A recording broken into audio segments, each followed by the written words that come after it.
స్తోత్రము చెల్లించేదము, మన యేసుకే స్తోత్రము చెల్లించేదము.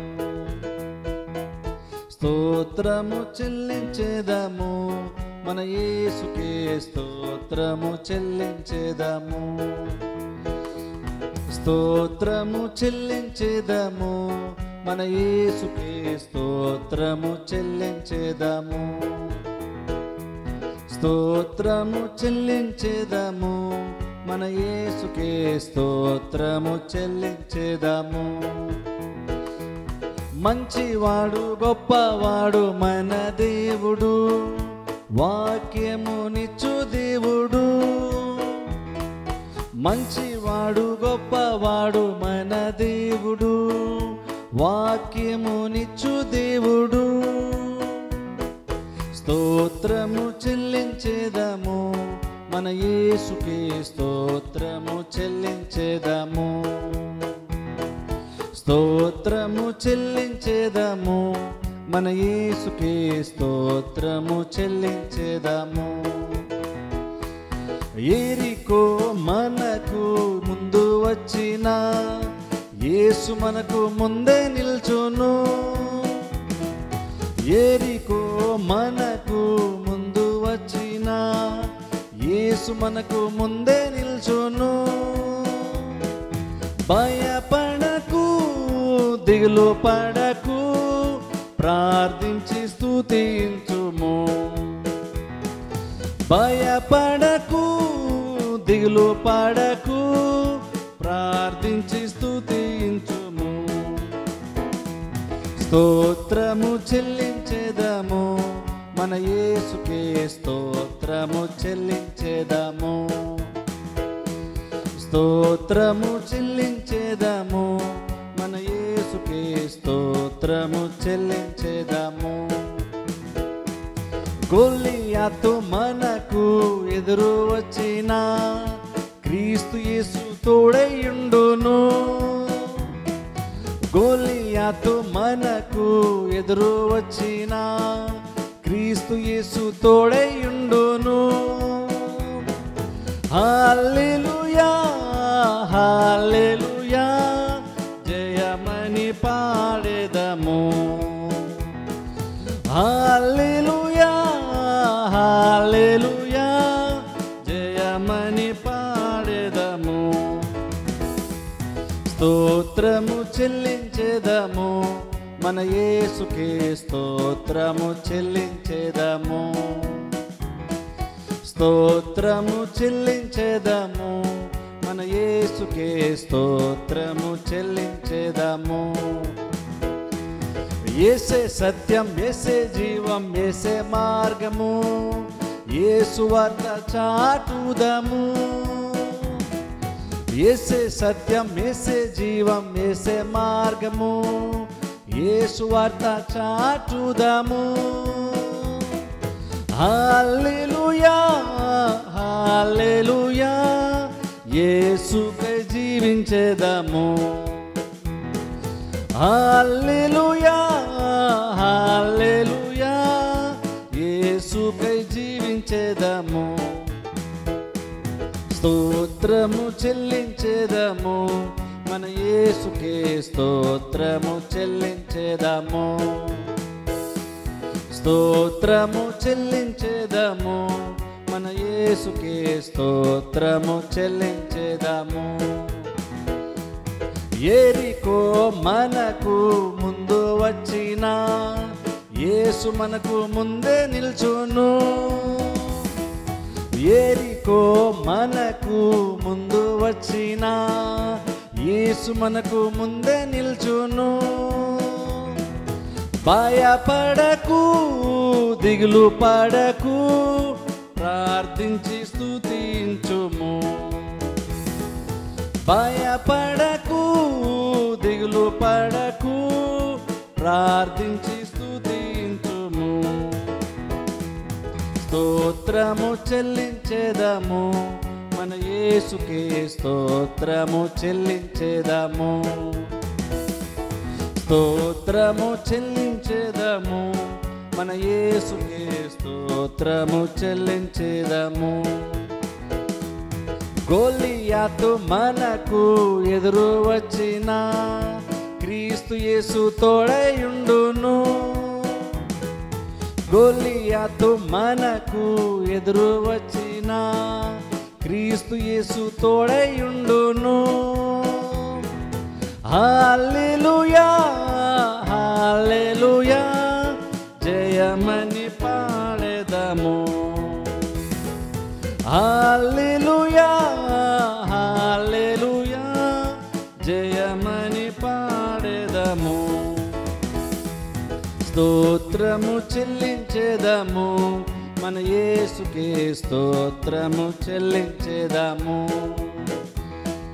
స్తోత్రము చెల్లించెదము మన యేసుకే స్తోత్రము చెల్లించెదము. మంచివాడు గొప్పవాడు మన దేవుడు, వాక్యము నిచ్చు దేవుడు. మంచివాడు గొప్పవాడు మన దేవుడు, వాక్యము నిచ్చు దేవుడు. స్తోత్రము చెల్లించెదము మన యేసుకే స్తోత్రము చెల్లించెదము. స్తోత్రము చెల్లించెదము మన యేసుకే స్తోత్రము చెల్లించెదము. స్తోత్రము చెల్లించెదము మన యేసుకే స్తోత్రము చెల్లించెదము. స్తోత్రము చెల్లించెదము మన యేసుకే స్తోత్రము చెల్లించెదము.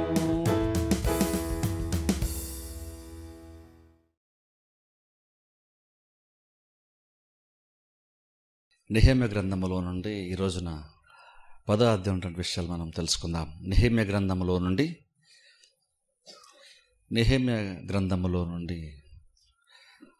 10వ అధ్యాయంలో మొదటి వచనం మనం చదువుకుందాం. నెహెమ్యా గ్రంథములో నుండి 10వ అధ్యాయము మొదటి వచనము చదువుకుందాం. మేము ఒప్పుకొని చెప్పిన దానిని బట్టి ఒక స్థిరమైన నిబంధన చేసుకొని వ్రాయించుకొనగా మా ప్రధానులను, లేవీలను, యాజకులను దానికి ముద్రలు వేసిరి. దానికి ముద్రలు వేసిన వారెవరనగా అధికారియగు హకల్యా కుమారుడైన నెహెమ్యా, సిద్కియా. ఈ రోజున మనము 10వ అధ్యాయం విషయాలను మనము తెలుసుకుందాం. ప్రాకారములు కట్టబడిన తర్వాత ఇజ్రాయేల్ ప్రజల యొక్క జీవితంలో గొప్ప ఆత్మ సంబంధమైనటువంటి మార్పును మనము చూస్తున్నాం. ఆ మార్పు అనేటువంటిది ఏదో వారికి హృదయంలో కలిగినటువంటిదని కాదు, కానీ బహిరంగంగానే చాలా స్పష్టంగానే వాళ్ళకు నిర్ణయాత్మకంగా వాళ్ళు కొన్ని కార్యాలను వాళ్ళు మార్చుకోవడము బైబిల్ మనం చూస్తాం. అది మనం 8వ అధ్యాయంలో కూడా మనం చూసుకున్నాం. అలాగే 9వ అధ్యాయంలో కూడా మనం చూసుకున్నాం. ఈవెన్ 9వ అధ్యాయంలో మనం చూసుకున్నట్లయితే అక్కడ వాళ్ళందరూ కూడా ఆ ప్రాకారాలు కట్టబడిన తర్వాత వాళ్ళ లైఫ్ సెటిల్ అయిపోయిన తర్వాత, అంతా బాగున్న తర్వాత కూడా ఇంకొన వాళ్ళు ఆ మూమెంట్ వచ్చినప్పుడు వాళ్ళ యొక్క పాపములు, వాళ్ళ పూర్వీకుల యొక్క పాపములు వాళ్ళు ఒప్పుకొని పశ్చాత్తాపడినట్లుగా బైబిల్ మనం చూస్తున్నాం. ఇప్పుడు ప్రాకారాలు కట్టబడిన తర్వాత వాళ్ళ యొక్క ఆత్మీయ స్థితి చాలా చాలా బెటర్గా మారిపోయింది. ఇప్పుడు చూడండి, అది మనం అర్థం చేసుకోవడం చాలా చాలా ముఖ్యం. ఎందుకంటే అన్నీ బాగున్నప్పుడు సహజంగా ఏంటంటే మనము కొంచెం దేవునికి దూరంగా ఉంటాం. ఒకవేళ క్రియారూపకంగా కొన్ని కార్యాలు, అంటే చర్చకు వస్తూ బహుశా పాటలు పాడుతూ కొన్ని కార్యాలు చేస్తున్నా, ఆత్మీయంగా విషయాలకు వచ్చేసరికి ఇంతకుముందు ఉన్నంత తీవ్రత, ఇంతకుముందు ఉన్నంత ఆసక్తి సహజంగా సుఖమైనటువంటి పరిస్థితుల్లో ఉన్నప్పుడు మనుషులు దేవునికి దూరంగానే జీవిస్తారు. లేదంటే కొంచెం ఇంతకుముందు ఉన్నంత ఇదిగా ఇప్పుడు ఉండదు. ఇప్పుడు అందుకని బైబిల్ మనం చూసినప్పుడు చాలా సందర్భంలో ఇజ్రాయేల్ ప్రజల స్థితి కూడా అలాగనే ఉంటొచ్చింది దాదాపుగా. కానీ ఈ టైంలో మనం చూసినట్టు మాత్రము వాళ్ళు ప్రాకారాలు కట్టబడి అంతా సుఖంగా నెమ్మదిగా ఉన్నప్పుడు వాళ్ళ పనుల్లో వాళ్ళు బిజీ అయిపోలేదు. కానీ వాళ్ళు ఆ టైంలో వాక్యానికి ఇచ్చినటువంటి ప్రాధాన్యతను బట్టి, ఆ వాక్యాన్ని వాళ్ళు అంగీకరించినటువంటి విధానాన్ని బట్టి దేవుడు బలంగా వారి హృదయాల్లో పనిచేశాడు. ఎంతగా పనిచేశాడంటువంటిది మనకు చాలా స్పష్టంగా తెలుస్తుంది. 8వ అధ్యాయంలో మనకి తెలుస్తుంది. కొంతవరకు వాళ్ళు వాక్యానికి ప్రాముఖ్యత ఇచ్చి ఆ ఉదయం నుండి మధ్యాహ్నం వరకు చదవబడుతూ ఉంటే అలాగనే విన్నారు. వాళ్ళు వాక్యాన్ని చాలా గౌరవాన్ని ఇచ్చారు, వాక్యాన్ని అంగీకరించారు.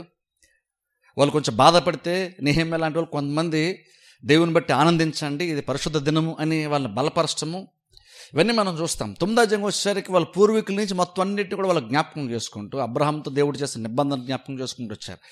ఇప్పుడు అసలు అదే గత వారం మనం చూసుకుంటే చాలా గొప్ప మార్పు అని చెప్పొచ్చు బహిరంగంగా చూసుకుంటే. కానీ ఈ 10వ అధ్యాయంకి వచ్చేసరికి దాన్ని ఇంకా వాళ్ళు దాన్ని ఇంకా లోతైనటువంటి ఒక స్థితిలోనికి వాళ్ళు తీసుకెళ్లారు.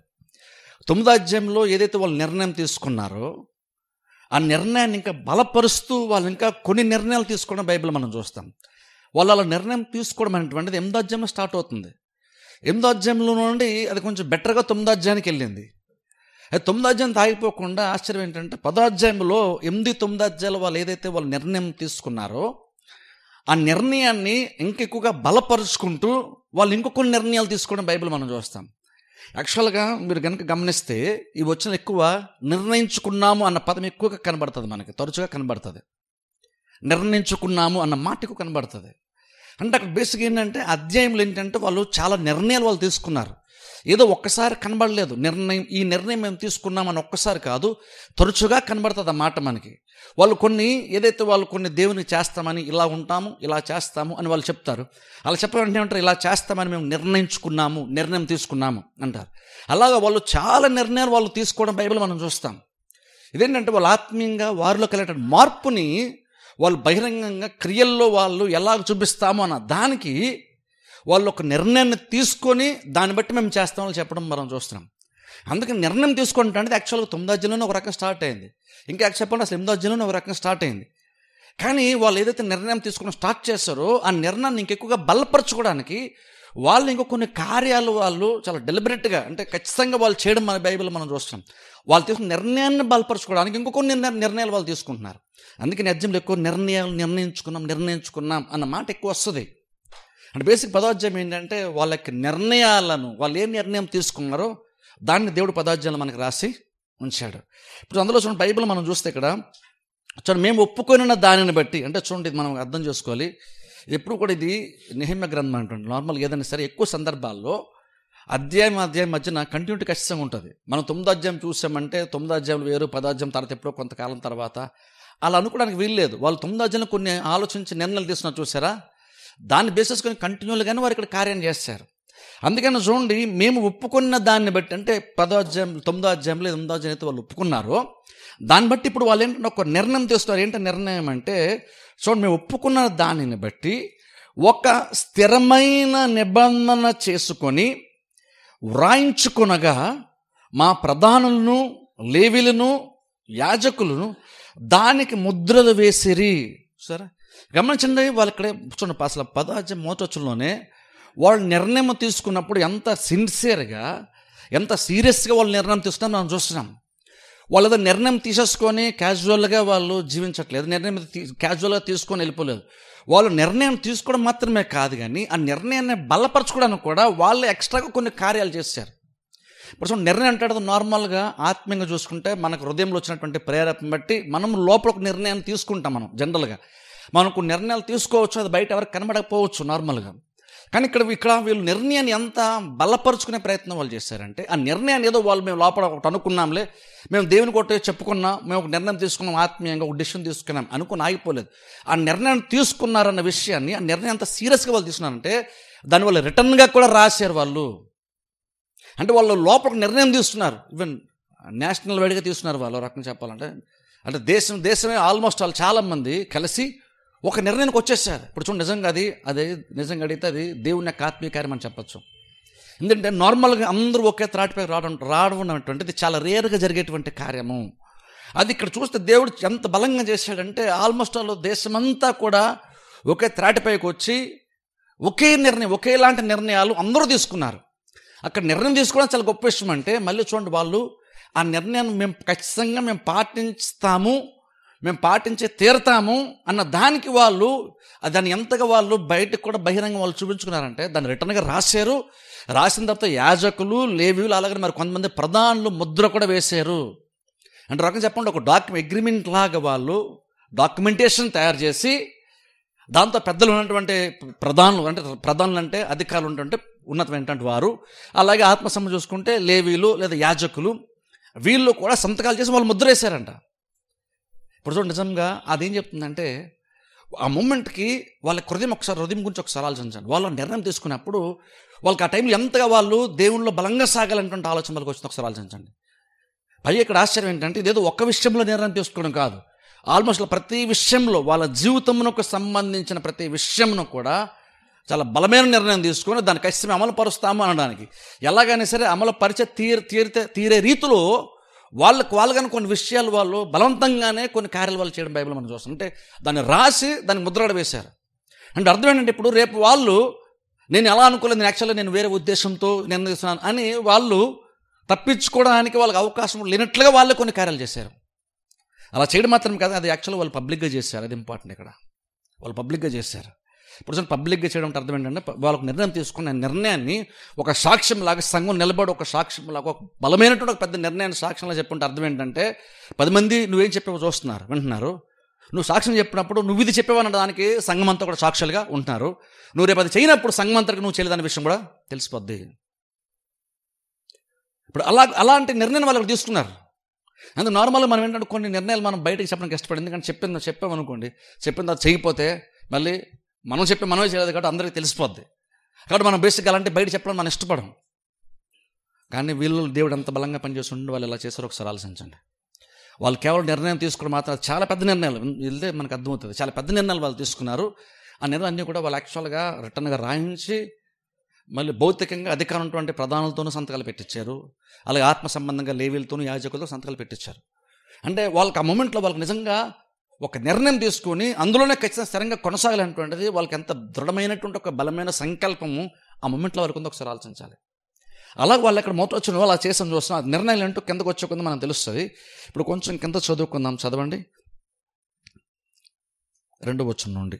షేరాయ, అజరియా, ఇర్మియా, పషూరు, అమర్యా, మల్కియా, హట్టూషు, షబన్యా, మల్లూకు, హారీము, మేరేమోతు, ఒబద్యా, దానియేలు, గిన్నెతోను, బారూకు, మెషుల్లాము, అబియా, మియామిను, మయజ్యా, బెల్గయి, షెమాయ, వీరందరూ యాజకులుగా ఉండేవారు. చాలా ఇక్కడ చూడండి, మనకి 2వ వచనం మనం చూసుకుంటే 8వ వచనం వరకు కొంతమంది పేర్లు మనం చూస్తున్నాం. కొంచెం స్కిప్ చేసేద్దాం, ఇక్కడ ఎక్కువ పేర్లు ఉన్నా కాబట్టి వదిలేసి మనం చదువుకుందాం.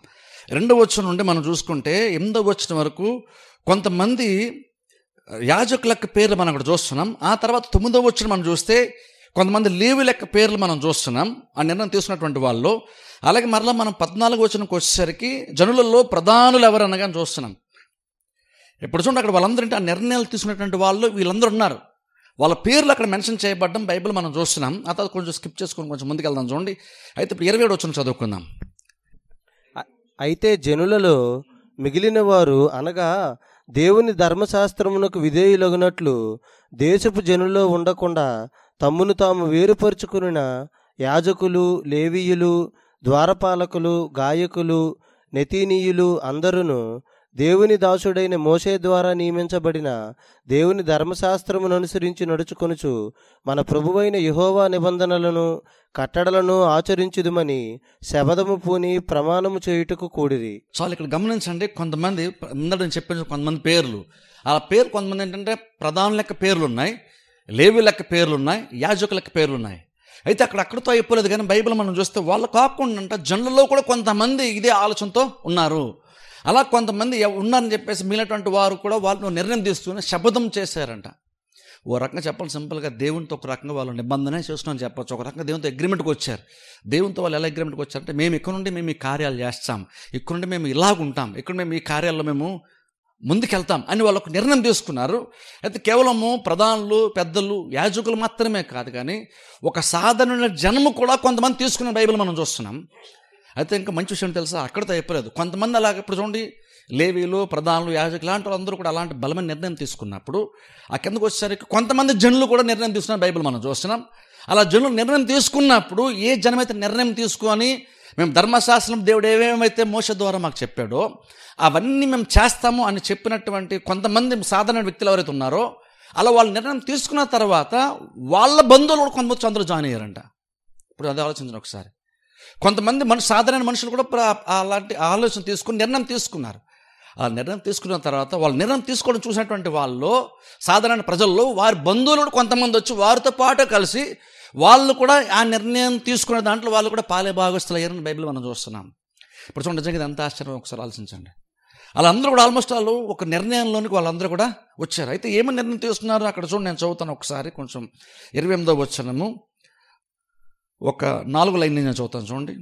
దేవుని దాసుడైన మోషే ద్వారా నియమింపబడిన దేవుని ధర్మశాస్త్రం అనుసరించి నడుచుకొనుచు మన ప్రభువు అయిన యెహోవా నిబంధనలను కట్టడలను అనుసరించమని శపథము పూని ప్రమాణము చేయుటకు కూడుకొనిరి. 29 వచ్చిన నేను చదువుతాను చూడండి. వారి భార్యలు, వారి కుమారులు, వారి కుమార్తెలు, తెలివియు బుద్ధి గల వారెవరో వారును ఈ విషయములలో ప్రధానమైన తమ బంధువులతో కలిసిరి. చూసారా అక్కడ చూడండి, కొంతమంది ఎవరైతే నిర్ణయం పై వచనాల్లో కొంత తీసుకున్న పేర్లు మనం చూస్తున్నామో, అంటే ప్రధానంలోనే కానీ, లేవీల్లో కానీ, యాజకుల్లో కానీ, సాధారణ ప్రజల్లోనే కానీ వాళ్ళ బంధువులు కూడా కలిశారని చూస్తున్నాం. అలా కలిసినటువంటి వారు ఎవరు అంటే బైబిల్ అక్కడ వాళ్ళ గురించి ఏమని చెప్తుందంటే, వాళ్ళు అక్కడ చూడండి తెలివియు బుద్ధి గలవారని చూస్తున్నాం. సో నిర్ణయం తీసుకున్నటువంటి వాళ్ళ గురించి బైబిల్ ఏమని సంబోధిస్తుందంటే, వాళ్ళు నిర్ణయం తీసుకున్నటువంటి వారి గురించి మారుతూ ఎవరైతే తెలివి గల వాళ్ళు, ఎవరైతే బుద్ధి గలవారో వాళ్ళందరూ కూడా ఈ నిర్ణయం తీసుకున్నారు అంటే అర్థం ఏంటంటే, ఇలా నిర్ణయం తీసుకోవాలంటే దానికి మనకి ఎంతో కొంత ఆత్మీయత ఉండాలి, ఎంతో కొంత జ్ఞానం కూడా మనకి ఉండాలి. అంటే చెప్పేది జ్ఞానము తెలివి అన్నప్పుడు భౌతికమైనటువంటి తెలుగు గురించి మాట్లాడలేదు, ఆత్మ సంబంధం తెలివితేటల గురించి, బుద్ధి గురించి మాట్లాడదు. బుద్ధి గల కన్యకలను ఎలాగైతుందో అలాంటి బుద్ధి గురించి మాట్లాడుతున్నాం మనం. తెలివితేటలు బుద్ధి అన్నప్పుడు లోక సంబంధం దాని గురించి మనం మాట్లాడలేదు, ఇక్కడ ఆత్మ సంబంధం దాని గురించి మాట్లాడుతున్నాం. అలాగే బుద్ధి కలిగినటువంటి వారు కొంతమంది అలాగ నిర్ణయం తీసుకున్నారంట. మిగిలినటువంటి వారందరితో పాటు వీరు కూడా కలిసారని బైబిల్ మనం చూస్తున్నాం. ఆ తర్వాత చూడండి వాళ్ళు ఏం నిర్ణయం తీసుకున్నారంటే, చూడండి 30 వచనం చదువుకుందాం. మరియు మేము దేశపు జనులకు మా కుమార్తెలను ఇయ్యకయు వారి కుమార్తెలను మా కుమారులకు పుచ్చుకొనకయు నుందుమనియు, దేశపు జనులు విశ్రాంతి దినమందు అమ్మకపు వస్తువులనే గాని భోజన పదార్థములనే గాని అమ్ముటకు తెచ్చిన ఎడల విశ్రాంతి దినమున గాని పరిశుద్ధ దినములలో గాని వాటిని కొనకుందుమనియు, 7వ సంవత్సరమున విడిచిపెట్టి ఆ సంవత్సరములో బాకీదారుల బాకీలు వదిలివేయుదమనియు నిర్ణయించుకొంటిమి. చాలా ఇక్కడ చూడండి, వాళ్ళు ఆత్మ సంబంధంగా వాళ్ళు దేవునికి దగ్గర జరిగినప్పుడు వాళ్ళకి ఆత్మ సంబంధ స్థితుల్లో వాళ్ళు తీసుకున్న నిర్ణయాలు అంటే ఎలాంటి నిర్ణయాలు వాళ్ళు తీసుకున్న ఒకసారి ఆలోచించండి. అంటే బేసిక్గా ఒక వ్యక్తి ఆత్మీయంగా దేవుని దగ్గరగా జరుగుతున్నాడు అనుకున్నప్పుడు బేసిక్గా వ్యక్తి తీసుకునేటువంటి నిర్ణయాలు ఏ రకంగా ఉంటాయి.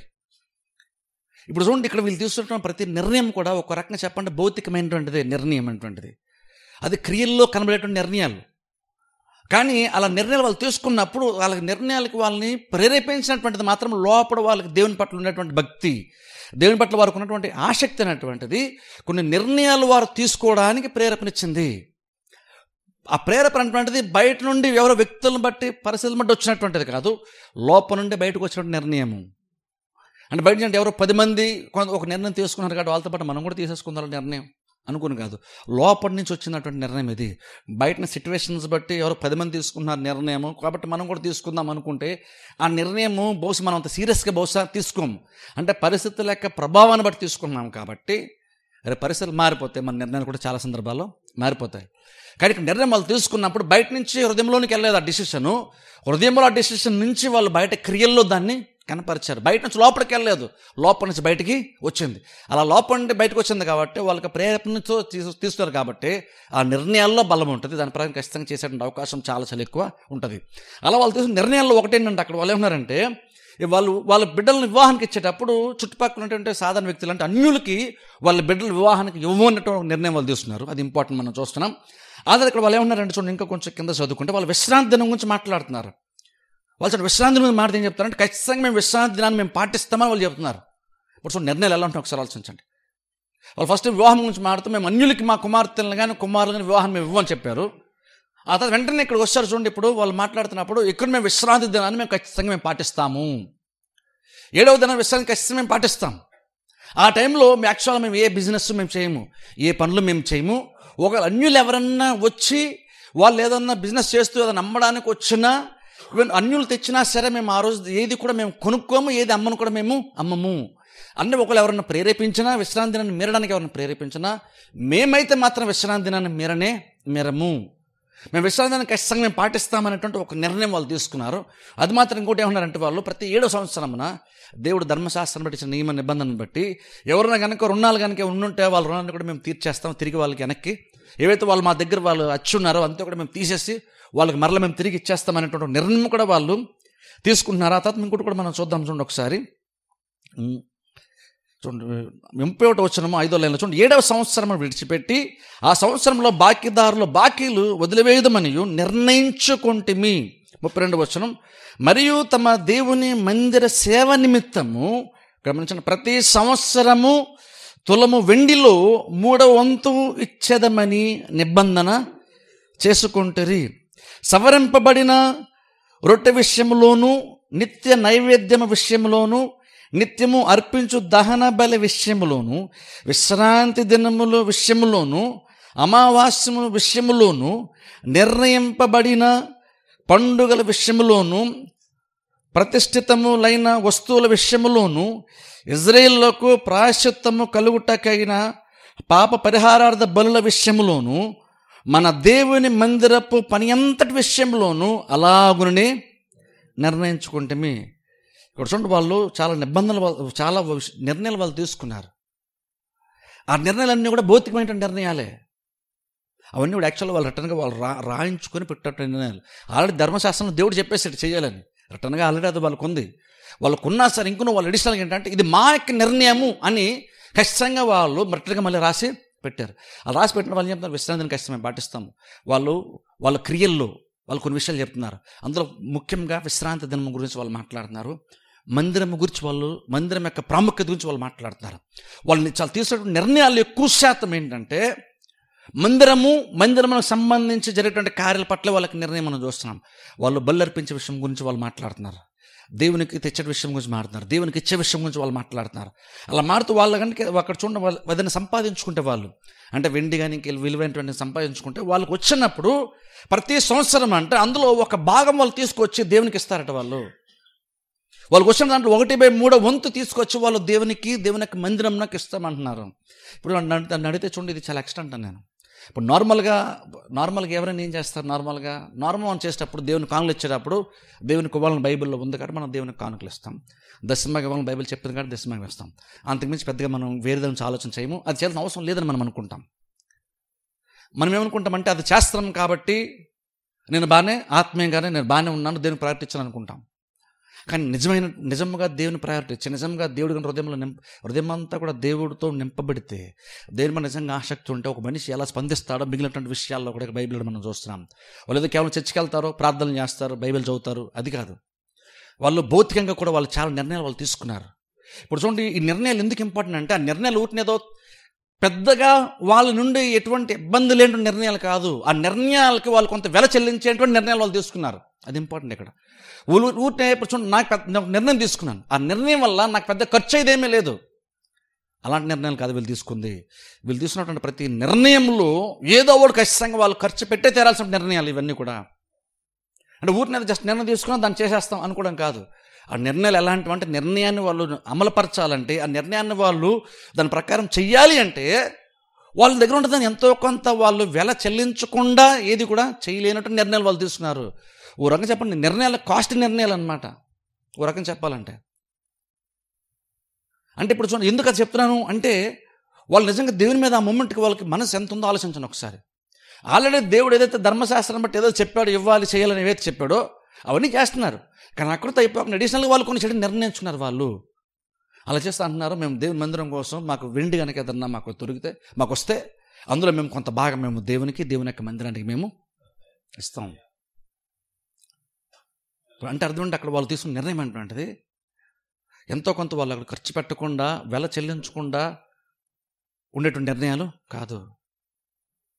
అంటే చూడండి, అంటే నిజంగా చూడండి, ఎందుకు చెప్తున్నానంటే కొన్ని నిర్ణయాలు అనేటువంటివి పెద్దగా నీ నుండి ఏది డిమాండ్ చేయనటువంటి నిర్ణయాలు అంటే అది పెద్ద నిర్ణయాలు యాక్చువల్గా కాదు.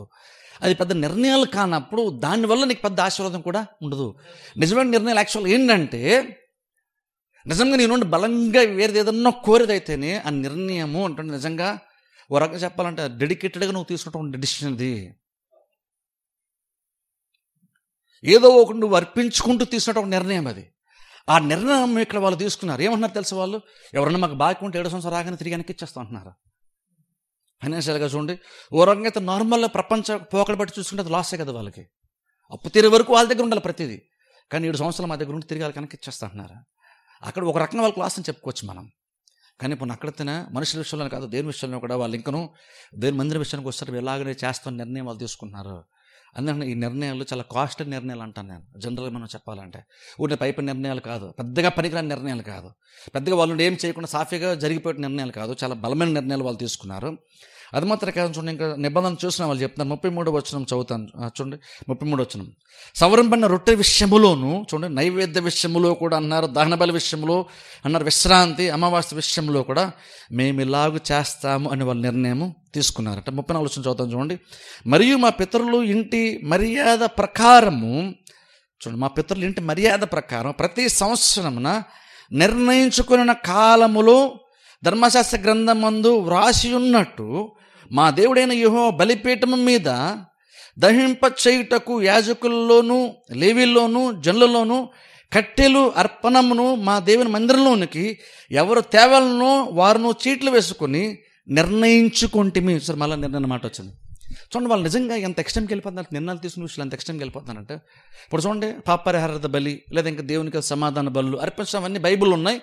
అవన్నీ దేవుడు చెప్పాడు, దేవుడు యాక్చువల్ డిమాండ్ చేస్తున్నాడు కాబట్టి చేయాలి అవన్నీ. కానీ వాళ్ళు దాన్ని దాటి ఇంకొక అడుగు ముందుకు ఏమన్నా తెలుసా? వాళ్ళు పూర్వీకుల యొక్క క్రమము చొప్పున మర్యాద చొప్పున వాళ్ళు ఏం చేస్తారంటే, వాళ్ళు అక్కడ అంటున్నారు చూడండి, దేవునికి బలి అర్పించడానికి వచ్చినప్పుడు కూడా చూడండి, బలి అర్పించినప్పుడు దహన బలి అర్పించేటప్పుడు ఎవరో ఒక కుటుంబ సభ్యులు ఎవరో ఒకరు దహన బలి అర్పించాలనుకున్నప్పుడు వాళ్ళు దేవునికి ఏదో ఒక జంతువుని తీసుకొస్తారు. వాళ్ళు జంతువుని మాత్రమే తెస్తారు యాక్చువల్గా. కానీ చూడండి, దహన బలి అంటే అర్థం ఏంటంటే ఆ జంతువుని కూడా కట్టెల మీద పెట్టి కాల్చాలి, బలిపీఠ మీద పెట్టి కాల్చాలి. బలిపీఠ మీద పెట్టి కాల్చాలంటే వాటి కట్లు ఉండాలి. ఇప్పుడు వీళ్ళేమంటే తెలుసా, వీళ్ళు అంటున్నారు అలా కట్లు కూడా ఎవరు తేవాలంటున్నది కూడా చీట్లు వేసుకొని మేము నిర్ణయం తీసుకొని ఎవరో ఒకరు తెస్తాం మేము. ఇప్పుడు చూడండి, అది ఎవరు చేయాల్సిన అవసరం లేదు. అది నాకు ఏదైనా ప్రాబ్లం ఉంటే నేను బలి తీసుకెళ్తాను దేవుని దగ్గరికి, అది నేను ఖచ్చితంగా తీసుకెళ్ళి తెరాలి, నేను తీసుకెళ్తాను. కానీ ఎవరో తెచ్చే బలికి కూడా కట్లు నేను ప్రొవైడ్ చేస్తాను అంటున్నారు వీళ్ళు. రేపు ఎవరో తెస్తారు బళ్ళు, ఆ బలులు యాజకుడు దహన ఆ కార్యములు చేయడానికి నేను కట్టెలు, ఒక రకంగా చెప్పండి, సింపుల్ చెప్పండి, నేను కట్టెలు కూడా నేను స్పాన్సర్ చేస్తాను. అలాగే ప్రతి వాళ్ళు కూడా క్రమము చొప్పున మర్యాద చొప్పున వాళ్ళు ఎంత లోతుగా ఆలోచించారు ఒకసారి ఆలోచించండి. అక్కడ జస్ట్ మీరు కట్టెలు చూడకండి, కట్టెలు ఒకటే చూడొద్దు, జస్ట్ మెటీరియల్ చూడొద్దు. వాళ్ళు అలా ఆలోచించి దహన బలి అర్పించేటప్పుడు ఆ కుటుంబ సభ్యులు లేదా వ్యక్తులు వాళ్ళు కేవలం బలి మాత్రమే తెస్తారు కదా, మరి దాని కట్టెలు కూడా కావాలి కదా. ఆ కట్టెలు నేను తెస్తానులే, ఆ కట్టెలు నేను ప్రొవైడ్ చేస్తాను అని ఒక వ్యక్తి నిర్ణయం తీసుకున్నంటే అక్కడ మనం కేవలం కట్టెలే చూస్తున్నాం. నేనంటాను, నార్మల్గా అందరూ కూడా బలి వరకు కదా ఆలోచిస్తారు. ఆ కట్టెలు ఆ దహన బలి మీద కట్టెలతో కాల్చాలి కదా, ఆ కట్టెలు ఎవరు తెస్తారు, ఆ కర్రలు ఎవరు తెస్తారు? అంత లోతుగా నార్మల్ ఎవరు ఆలోచించరు. కానీ వీళ్ళు ఆలోచించారంటే అర్థం ఏంటంటే వాళ్ళు ఎంతగా దేవుని మందిరం కొరకు దేవుని కొరకు చేద్దామనేటువంటి ఒక ఆలోచన వచ్చుంటే వాళ్ళ నిర్ణయం తీసుకుని ఒకసారి ఆలోచించండి. బలి తెస్తే సరిపోద్ది, కట్టెలు తేవాల్సిన అవసరం ఎవరికీ లేదు. కానీ ఎవరో ఎలా ఆలోచించారంటే, వాళ్ళు ఎలా ఆలోచించారంటే, సరే బలి అంటే ఎవరో ఒకటి తెస్తారు, మరి కట్టెలు కూడా కావాలి కదా, ఎవరు కట్టెలు తెచ్చుకోమని చెప్దాం అని అనుకోలేదు. సరే, ఎందుకంటే బైబిల్ కట్టెలు వాళ్ళు తేవాలన్న రూల్ ఏం బైబిల్ లేదు కదా. వాళ్ళు ఏమన్నా సరే నేను తీసుకొస్తాను కట్టెలు, నువ్వు తేవాల్సిన అవసరం ఉందా, నువ్వు ప్రొవైడ్ చేసిన అవసరం ఉందా, కట్టెలు అంటే నువ్వు చేసిన అవసరం లేదు. కానీ అది వాళ్ళకి నిర్ణయం, అది నేను చేస్తాను. అది దేవుడు చెప్పాడా? దేవుడు చెప్పాడు కాబట్టి చేస్తే దేవుడు అది ఆశీర్వదిస్తారు కాబట్టి అని చెయ్యాలా? దేవుడు అదేమి చేయమని చెప్పలేదు వాళ్ళకి. కానీ వాళ్ళు ఎక్స్ట్రాగా వాళ్ళు కొంచెం చేస్తున్నారు. వాళ్ళది అలా చేస్తుంటే ఆలోచించండి, వాళ్ళు దేవుని మందిరం గురించి ఎంత లోతుగా కార్యముల గురించి ఆలోచించుంటే ఇది కూడా ఒక అవసరం కాబట్టి ఇది మనం చేద్దామన్న ఆలోచన వచ్చి ఉంటుంది ఆ వ్యక్తికి. ఆలోచించండి. ఇప్పుడు నార్మల్గా ఎవరిని ఏం ఆలోచిస్తాం? నార్మల్గా ఇప్పుడు మందిరం మనం ఉంచుంది అనుకుంటే ఏమనుకుంటాం? మామూలుగా మేము దశమాగం వేస్తాం, మేము కానుకేస్తాం, ఓకే అనుకుంటాం. అంతకు పెద్దగా మనం ఏం ఆలోచించాం. కానీ ఇక్కడ వీళ్ళు ఎంత లోతుగా వీళ్ళు ఆలోచించారంటే మందిరం రన్ అవ్వడానికి ఏమేమి కావాలి లోతుగా ఆలోచించారు. ఇది విశ్వాస ఆలోచించిన అవసరం లేదు. యాక్చువల్గా ఇది విశ్వాస ఆలోచన అవసరం లేదు. కానీ వీళ్ళు ఆలోచించారు. ఆలోచన వాళ్ళకి అర్థమైంది, అవును కట్టెలు కూడా కావాలి కదా దీనికి. ఆలోచించినప్పుడు సరే ఇది క్రమం చొప్పున ఇది మేము సంవత్సరానికి వీళ్ళు చేయాలి వాళ్ళు చేయాలి ఒక నిర్ణయం తీసుకొని దాన్ని కూడా మనమే చేద్దాంలే. ఇది వీళ్ళు ఎక్స్ట్రా మైల్ వెళ్తున్నారంటే ఇంకొక అడుగు ముందుకేసి లోతుగా మందిరము గురించి, మందిరంలో జరిగేటువంటి కార్యాల గురించి ఆలోచిస్తున్నటువంటి వాళ్ళే. లోతుగా ఆలోచించిన వాళ్ళకి ఏమేమి జరుగుతూ ఉంటాయి, మనకి పెద్దగా అన్నీ క్యాజువల్గా రన్ అయిపోతున్నాయి, అవన్నీ ఆటోమేటిక్గా ప్రొవైడ్ అయిపోతారేమో అనుకునేటువంటి కార్యాలు అంటే ఎవరో ఒకరు చేస్తేనే కదా ముందుకు వెళ్తాయి. ఆ నాలెడ్జ్ వచ్చి అదేదో క్యాజువల్గా పైన వచ్చి పడిపోవట్లేదు, ఎవరో ఒకరు ప్రొవైడ్ చేస్తేనే కదా. ఎంతసేపు మనం ఏం చేస్తున్నాం, బల్లిని తీసుకెళ్తున్నాం, యాజకుడు కాల్ చేస్తుంటే అయిపోతుంది అనుకుంటున్నాం. కానీ కట్లు ఎవరు ప్రొవైడ్ చేస్తున్నారు, ఎవరు ఆలోచించుంటారు అప్పటివరకు? బహుశా ఎవరు ఆలోచించలేదు. కానీ సడన్గా వాళ్ళకి ఆత్మీయంగా తీసుకున్న నిర్ణయాల్లో ఆ ఆలోచన వరకు వచ్చింది. వచ్చినప్పుడు అన్నారు, అవును కట్టెలు కూడా లేకుండా అవ్వదు కదా, మనం ఇప్పుడు దాని గురించి పెద్దగా ఆలోచించలేదు, మనం అది కూడా చేయాలి కదా. ఇప్పుడు నార్మల్ ఏమంటా, అది లేవిడు కదా, లేవిడు అందులో సగం మనం లేవిడికి ఇచ్చేస్తాం కాబట్టి యాజకులు ప్రొవైడ్ చేయాలి, ఎందుకంటే వాళ్ళు తీసుకున్నారు కదా అని నార్మల్గా అనేసుకోవచ్చు. కరెక్టే కూడా. వాళ్ళ విశ్వాసాలు తేకపోయినా అది లేవిడే చూసుకోవాలి, అది ఆయనకి బాధ్యత కాబట్టి. ఆ కార్యం ఆయనే పర్సనల్గా ఇన్వాల్వ్ అవుతాడు కాబట్టి అది ఆయన చూసుకుంటాడు. కానీ ఇక్కడ వీళ్ళు ఎంత ఎక్స్ట్రా మైల్కి వెళ్ళారంటే, ఎంత అదనంగా వీళ్ళు ఆలోచించారంటే అది కూడా మనం చేయొచ్చు కదా. ఎందుకంటే విశ్వాసంగా మనకు కదా దహన బలి అర్పించిన కార్యము మనకు సంబంధించింది కదా. మనం చేస్తున్నప్పుడు ఎవరో ఒకరితో ఖచ్చితంగా దాన్ని చేయాలి కాబట్టి అదేదో మనమే ప్రొవైడ్ చేద్దాంలే అన్న ఒక ఆలోచన వారికి వచ్చింది. జస్ట్ అక్కడ మనం కట్టెలు చూడొద్దు, అలా అది కూడా ఎవరో ఒకరు సమకూర్చాలి కదా అన్న ఆలోచన వాళ్ళకి వచ్చిందంటే, లోతుగా అక్కడ జరిగేటువంటి కార్యాల పట్ల వాళ్ళంత పరిశీలనగా లోతుగా ఆలోచించి ఉండుంటే వాళ్ళకి అది అర్థమైందో. నార్మల్గా అయితే మనం ఏం చేస్తాం, ఎప్పుడు జరిగేంటే దర్శనం ఇస్తాం, కానులు ఇస్తాం, అయిపోతుంది అనుకుంటున్నాం మనం. వీళ్ళు అలా ఆలోచించుకోవచ్చు. ఇప్పుడు అంతవరకు ఆలోచిస్తే తప్ప పాపమా అంటే పాపమనే నన్ను, కానీ దానికంటే మించినటువంటి ఒక లోతైనటువంటి ఒక ఆత్మస్థితి, అది మాత్రం కాదు, దేవుడు నాకు ఎంత ఇంపార్టెంట్ అనేటువంటిది నువ్వు క్రియారూపకంగా క్రియాశీలకంగా దేవునికి ప్రజలకి తెలపగలిగేటువంటి ఇంకొక ఎక్స్ట్రా మెట్టు ఇంకోటి ఉంది. వాళ్ళు అంతవరకు వెళ్ళారు. వాళ్ళు అంతవరకు వెళ్ళి అలాగున మర్యాద చొప్పున మేము దాన్ని ప్రొవైడ్ చేస్తామని కూడా వాళ్ళు చెప్తున్నారు. ఇంకొంచెం కింద చదువుకున్న 34 వచనంలో నుండి 30 వచ్చిన నేను చదువుతాను చూడండి. మరియు మా భూమి యొక్క ప్రథమ ఫలములను సకల వృక్షముల ప్రథమ ఫలములను ప్రతి సంవత్సరము ప్రభు మందిరమునకు మేము తీసుకుని వచ్చినట్లుగా నిర్ణయించుకుంటేమి. 36 వచనం చదువుతాను చూడండి. మా కుమారుల్లో జ్యేష్ఠపుత్రులు, మా పశువుల్లో తొలిచులను ధర్మశాస్త్ర గ్రంథమందు వ్రాయబడినట్టు మా మందలలో తొలిచులను మా దేవుని మందిరములో సేవ చేయు యాజకుల యొద్దకు మేము తీసుకుని వచ్చినట్లు నిర్ణయించుకుంటేమి. సరే, ఇక్కడ మళ్ళీ నిర్ణయం తీసుకున్నారు వాళ్ళు. ఏవో నిర్ణయాలు వాళ్ళు తీసుకున్నారు అంటే, వాళ్ళ భూమిలో పండేటువంటి ప్రథమ ఫలాన్ని మేము తీసుకొచ్చి యాజకులు మేము ఇస్తాము. అలాగే మా జ్యేష్ఠ పుత్రుల గురించి కూడా వాళ్ళు అలా మాట్లాడుతున్నారు, పశువుల గురించి మాట్లాడుతున్నారు, తొలుచూలు వాటి గురించి మాట్లాడుతున్నారు. అవన్నీ తీసుకొచ్చి ఎవరికి ఇస్తాము?